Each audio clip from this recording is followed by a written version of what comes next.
Hey friends, let me ask you something.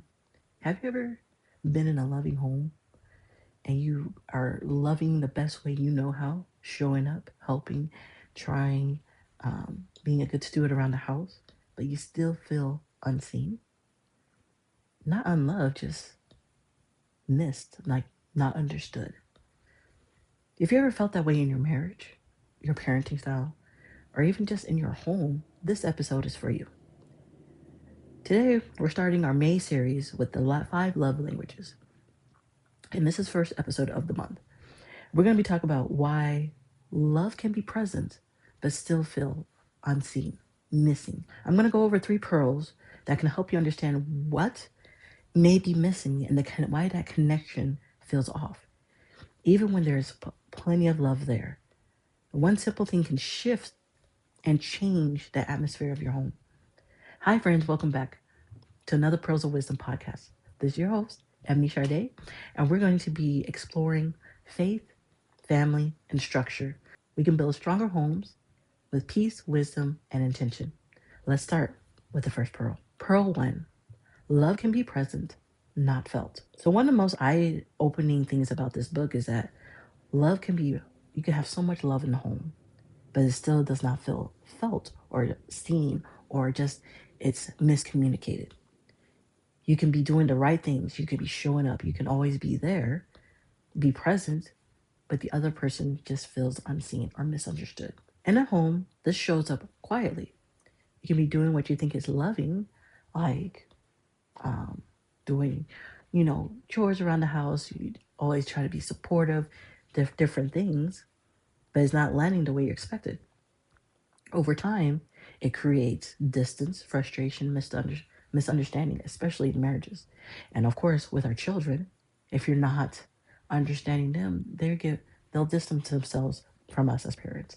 And then we just like, what is wrong? Like, what is wrong with them? And it's not that. They just feel unseen.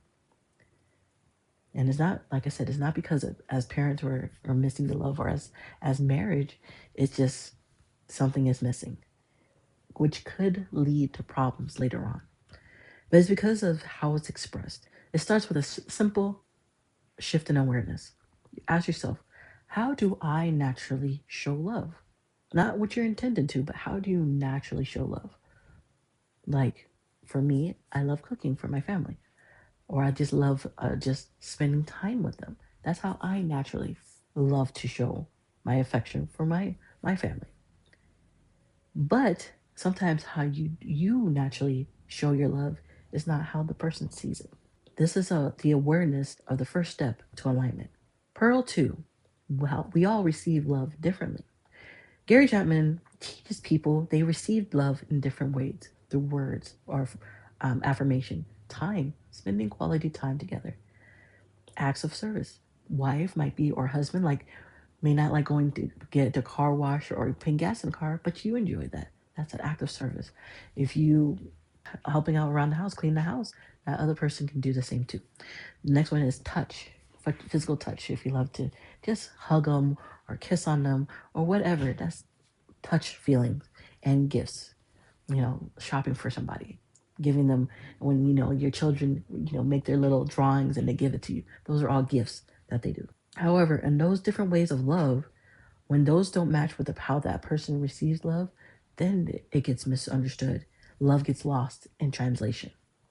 So this is where when this is where tension starts slowly creeping up and start happening. You speak one love language, but they're listening in another.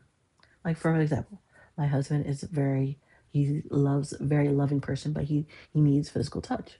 I am a quality times person, so we have to be able to.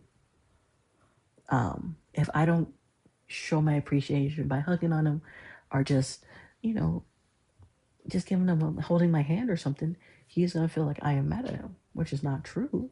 It's just that's how he sees love, and he knows I like quality time, so we can still both be sitting on the couch together, and him just being there is enough for me because he's taking the time to sit with me.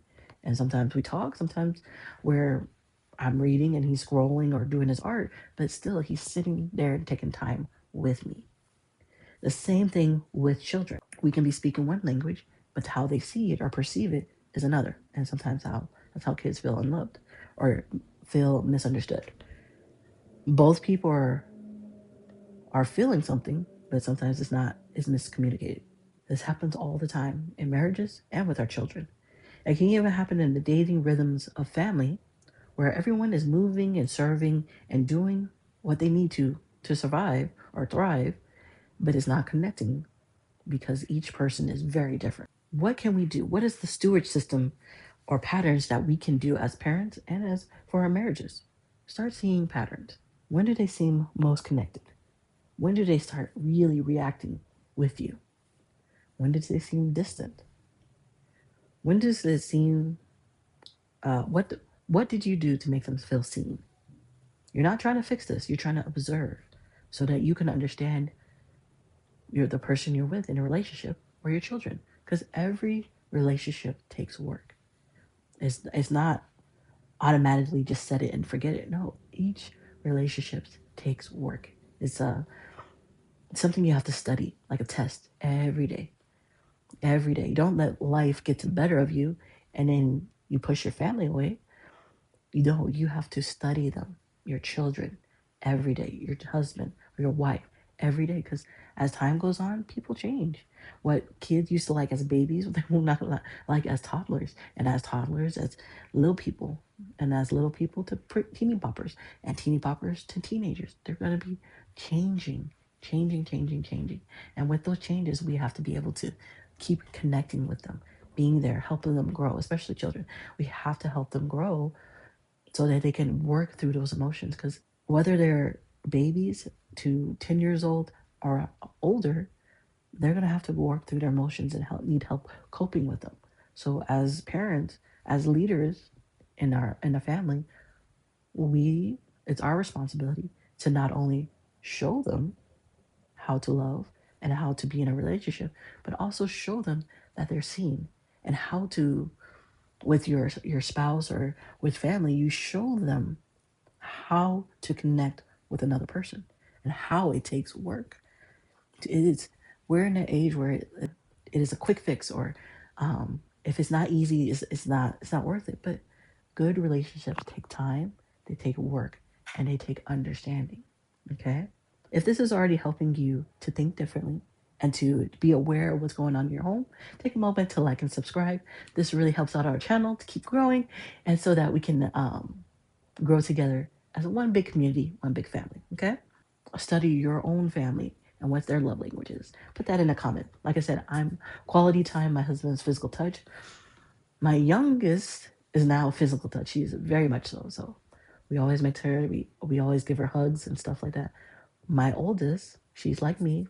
She needs quality time and encouragement, encouraging words because she's so shy. So that's how I know my family.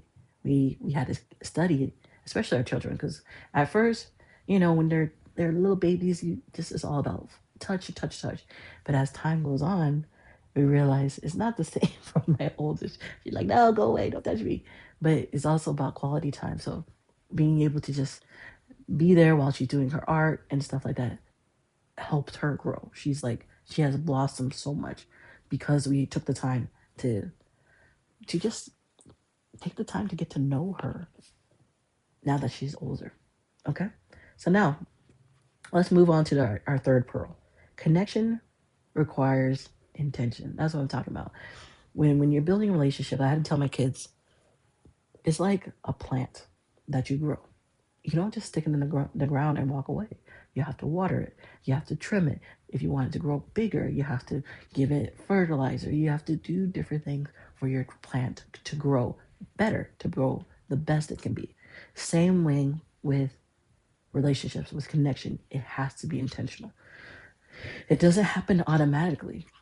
So connection does not, it's not like a telephone. When you pick up the phone, you put on a number, it it rings to the other person, whether they answer or not, it automatically rings. No, connection takes time. Um, it takes effort. It takes work. It is built with a foundation, like a house. You know, you don't just put a house on dirt and expect it to to be stable when a windstorm happens. No, you have to put the foundation first. You got to put the walls. You got to put the roof. Same thing with relationship. It is built with intention, with where you want to go in the future. If you don't want your relationship to last, then you won't put any effort into it. Point blank. Period. You have to put time and effort and be present there for your relationship. And it's done. It's not overnight. It's a continual daily thing. My kids know, especially me and my husband, they know without a shadow of doubt, if they need us, we will drop everything that we're doing and be there for them. Whether at school, well, when they were in school, it doesn't matter. If they say they needed us, we will be there. We will make the time. Because they knew that we built that confidence in them. We built that because we kept our word over and over. When we said we're going to be there, or when we said we're going to do it, like there's gonna be times where something happened and we couldn't, but we made it majority of the time. We made it where our word was our bond. When we said we're gonna do something, we're gonna do it. So when building a connection, it has to be built intentionally. It has to be built daily, and it has to be built consistently. This is where family stewardship really matters. You can't take a day off. I mean, you don't take a day off when being a parent. You don't take a day off to being a husband or wife. It's something you have to do. It's something you do because you're married to that person, and you're something you do as a parent. But building a great connection or a great relationship is something you do each and every day, consistent. And this is why strong families don't just run on love; they run on intentions. They run on communication, expressing, understanding each person in the family. Right? When we don't understand how someone receives love, we default what's easiest for us. Like I said, I am a person who loves quality time. So if I did that to my husband and not give him his physical touch, his hugs and stuff like that, he will feel frustrated from me because he's like, "What's going on? Why we're not communicating?" That's a form of communication to him. So if I'm just like, "I'm here," like, "What are you talking about?" It's not the same. The same thing with my youngest. If I don't continually love on her and hug her, she's gonna feel like mommy is mad at her or she did something wrong. And it's not that. It's because I have to understand how they perceive love, or how they understand it.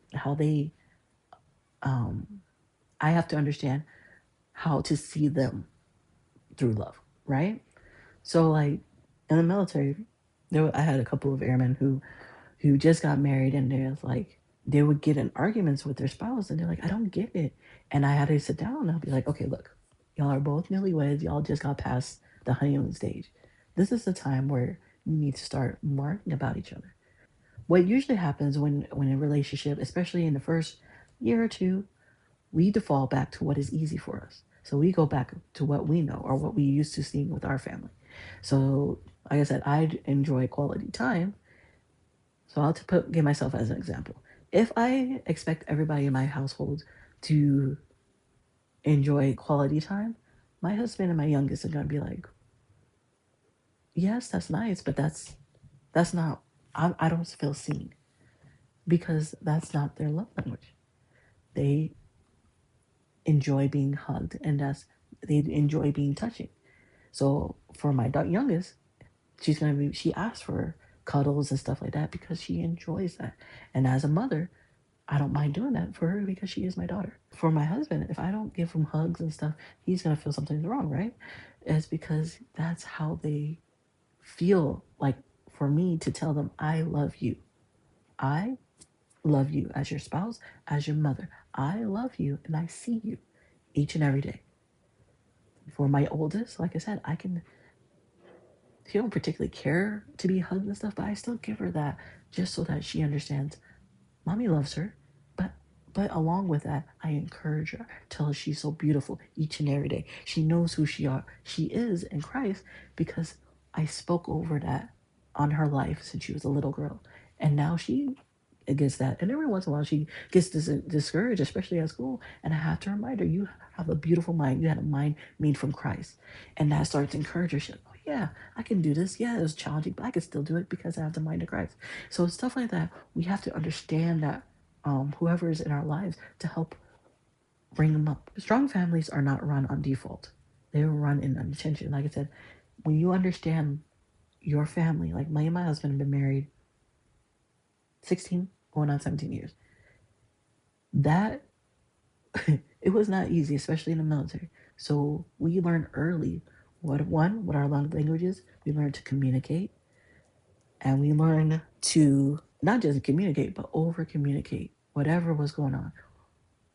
Like I said, whether it's arguments, we learned to communicate and we learned to forgive in a way that spoke in our love languages. So, like I said, my husband, if I'm saying sorry, I give him a hug and I encourage him, be like, I love you. I'm sorry I messed up. Blah, blah, blah, blah. He would, for me, he would come down and just sit next to me and apologize and talk to me. And then he'll just spend time with me. That was spoke to me, that he understood me and he loves me. That's just how we are. Not everybody's like that. And I understand that. But the thing is you have to be intentional. You have to communicate. And not communicate where it's just words, it's through your actions too. So in communicating and showing actions, that means you have to ask better questions. You have to ask questions that are more thought provoking, so that the person can respond with you. And with that, you have to pay attention. You have to listen to what they're saying. And by doing this, it builds better rhythms and better systems in your house where you can, no matter what is going on, you can weather through them because you understand your spouse and you understand your kids and you can help them through it. Being a parent, being a spouse is not just a one man island. It's you working together as a team. It's a team event. How many other people is in the household, whether it's just you or your spouse, you and your kids, whether you have one kid or 18 kids, you all are working together to build a stronger family.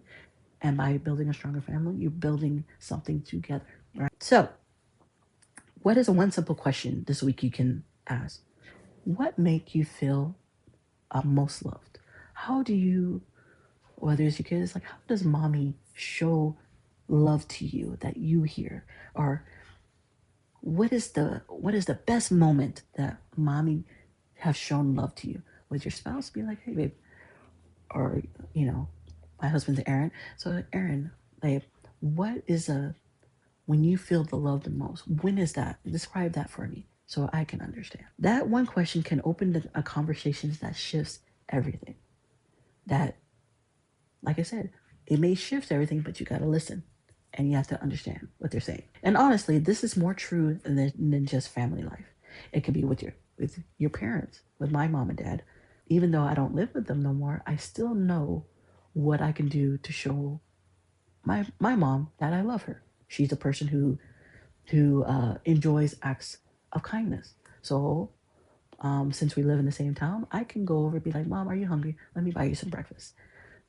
Same with my dad. He loves receiving gifts. I could be like, Dad, um, I can honestly give him an Amazon gift card and be like, Dad, here you go. Spend it on whatever you want. You don't have to buy your grandbabies. This is specifically for you. He'll be like, say less, fam. You know what I'm saying? Because he understands that I love my dad. And just doing that, he's like, oh, I get to spend it. He probably will spend it on his grandbabies. But the fact that I thought of him and that was a nice gift, he will enjoy that completely. All right. What the feels like distance in a relationship is not because of lack of care. Like I said, it's miscommunication. It is the lack of understanding each other. That's the main thing about relationships. There's always when a relationship is breaking down, it's because of miscommunication. What we speak and what we hear sometimes is too different. So that's why you have to over communicate. Not only for yourself, for your spouse, for your kids, for your family, for your friends, for your coworkers. That's another one.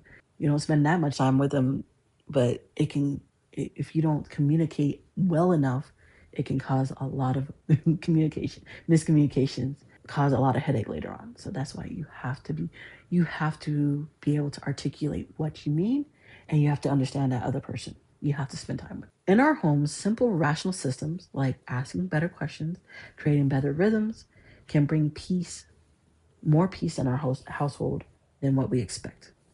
In 1 Corinthians 4 through 7, love is patient, love is kind. Love is not something that we just feel, it is something that we learn to express well, and wisdom helps us with that. I had many moments in my life where I thought I was showing love well, but later on I realized is was showing it in a way that makes sense to me and not necessarily to the other person. Like I said, me and my husband have been married six, 16 years now. Yeah, it's going to be 16 years. And we had to learn and to communicate. Go the miles of figuring it out. Because one, marriages don't come with a rule book. Same with children. You have to figure it out. You have to be present. And you have to be intentional if you want to go far in your relationship. If you really want that person in your life, right? But like I said, there has to be an awareness and a shift in awareness where you have to change your approach for that person. Like I said, what you did when you first got married, where 5 years later is gonna change. 10 years later is gonna change. Life changed. Stuff happens. So you're gonna have to keep being intentional and you have to be aware. With relationships, like I said, it's not an overnight thing, but it has to be intentional. And real growth begins when you make that choice. Everything in life is a decision. Everything in the life is a decision, whether it's a good decision or a bad decision. It's still a decision.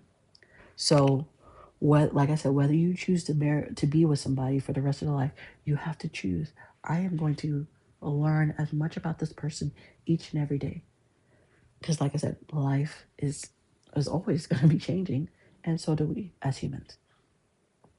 But if we do it intentionally, communicate, and recognize that the person, there's a certain way to love that person the way that they need to, then you will make that relationship go further in life. Okay? All right, let's close out in prayer. Lord, help us to love with wisdom. Help us not to just give love, but give it in a way that's felt, just like how you did for the world. Teach us to slow down, listen well, and lead our homes with intention. Bring clarity with where there is misalignment and peace where there has been quiet distance. In Jesus' mighty name, amen. As a reminder, strong families are not built on effort alone, they're built on understanding. Faith, family, and structure, one pearl at a time. Thanks, you guys.